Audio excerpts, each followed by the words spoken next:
everybody, welcome to Life Truth. I'm Victoria Reid, and today we're going to talk about putting our faith into action and living out our purpose. You know, when we have a calling on our life, which you do and I do, we have a purpose of why we're here on this earth. We've learned that we know that we're valued. We know how important the words that we speak are in living out our purpose, our thoughts, how important those are.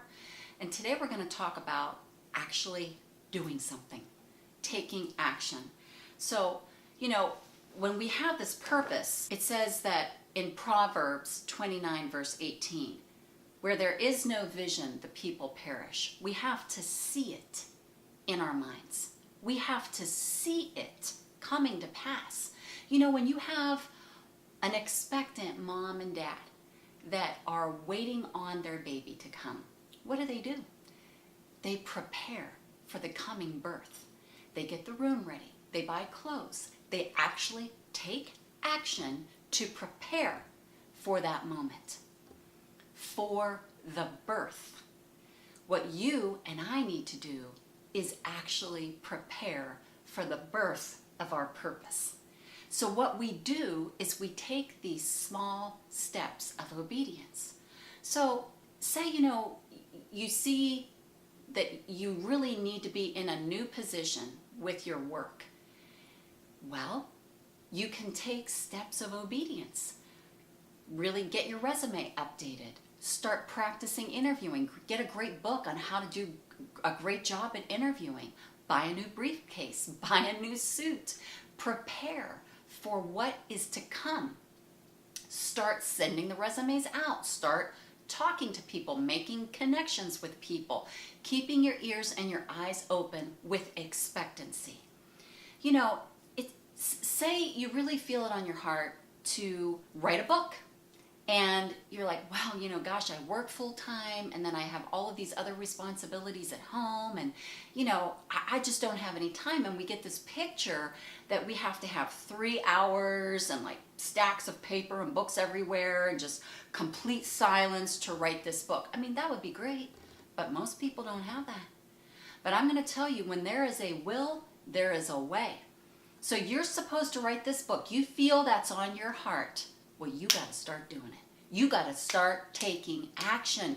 So if you have 15 to 20 minutes a day, and I mean, everybody has 15 to 20 minutes a day, you write one page. And you say, well, you know, I mean, I don't know about that. Listen, God will meet you right where you are. He will meet you there. And I'm going to give you an example. You know, when Jesus was on the earth, there was a woman who had an issue of blood. She had bled for 12 years, spent all of her money on doctors. No one could help her. When a woman was in this time of her cycle, she was separated from society. She was considered unclean, and anybody that she touched, which she wasn't supposed to touch anybody, would be considered unclean. But she heard about Jesus, and she believed who he was. And so she got a vision, and she actually spoke out loud. If I could just touch the hem of his garment, I shall be healed.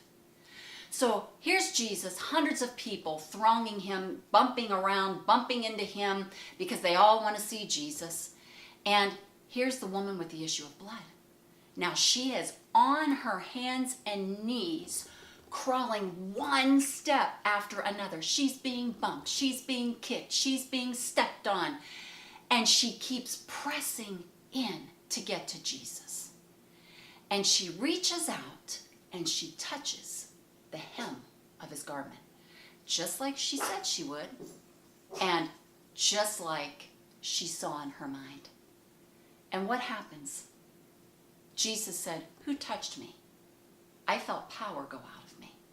His disciples are like, "Jesus, there's hundreds of people all around here. Everybody's bumping you. Everybody's touching you."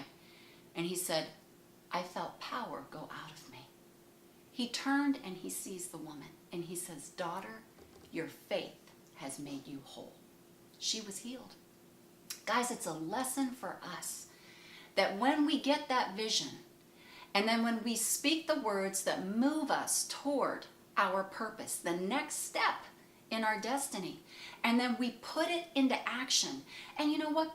There is not gonna be an easy way all the time. There are gonna be obstacles and things that come in that try to distract us or discourage us or make us feel like we can't. Just like the woman experienced. But she didn't quit.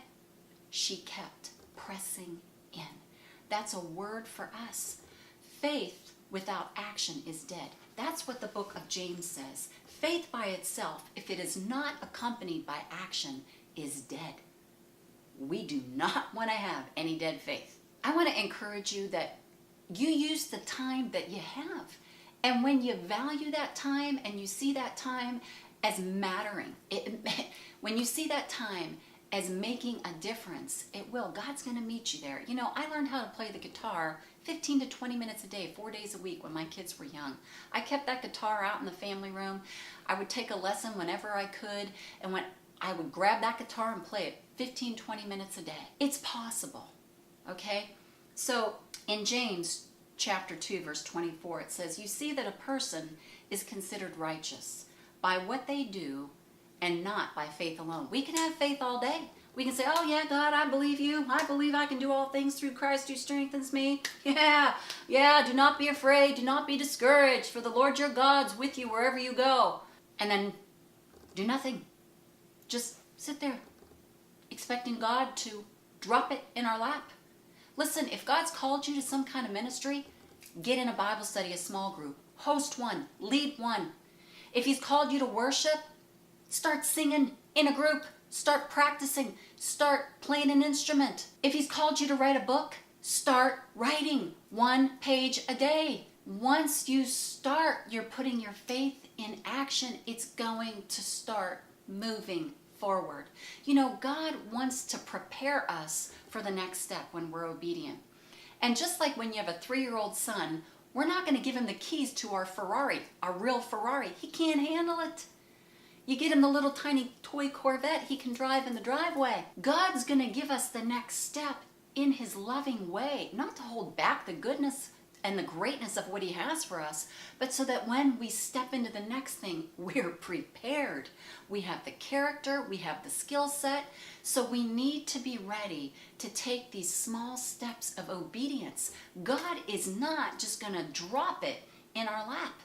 We've got to put our faith in action. In James 26, "As the body without the spirit is dead, so faith without deeds is dead." James 2:22, we're talking about Abraham. Bible says Abraham believed God and it was credited to him as righteousness. He took God at His word. He said, "You see that Abraham's faith and his actions were working together, and his faith was made complete by what he did." You know, faith is alive and real when we take what God says and then we put it into action. So I want to encourage you today. You know what? God has a plan for you, and He wants you to move forward in that. He's for you. So start taking these small steps of obedience. And you say, "Well, I don't know how much of a difference this is going to make." Trust me, it's going to make a difference, because God's going to meet you there. When Peter saw Jesus out on the water and Peter was in the boat and he finds out, whoa, this is Jesus on the water. "Hey, Jesus, I want to walk with you on the water. I want to walk with you." And Jesus says, "Come on, Peter, come on out." And when Peter stepped out of the boat and kept his eyes on Jesus, Peter walks on the water. When Peter started to look at the waves that started to come up and rolled over near him and bouncing all around, he started to sink. But when he kept his eyes on Jesus, he said, "Lord, help me," and he fixed his eyes on Him, Jesus was right there to help him. Guys, that's the attitude we have to have. Get out of the boat. Whatever it is God's called you to do, He has equipped you, and He wants to help you. He wants to partner with you to take the next steps so that you're ready for the next one, and then the next one, and then the next one. And guess what? Those steps are going to take us to the destiny that God has for us in this life.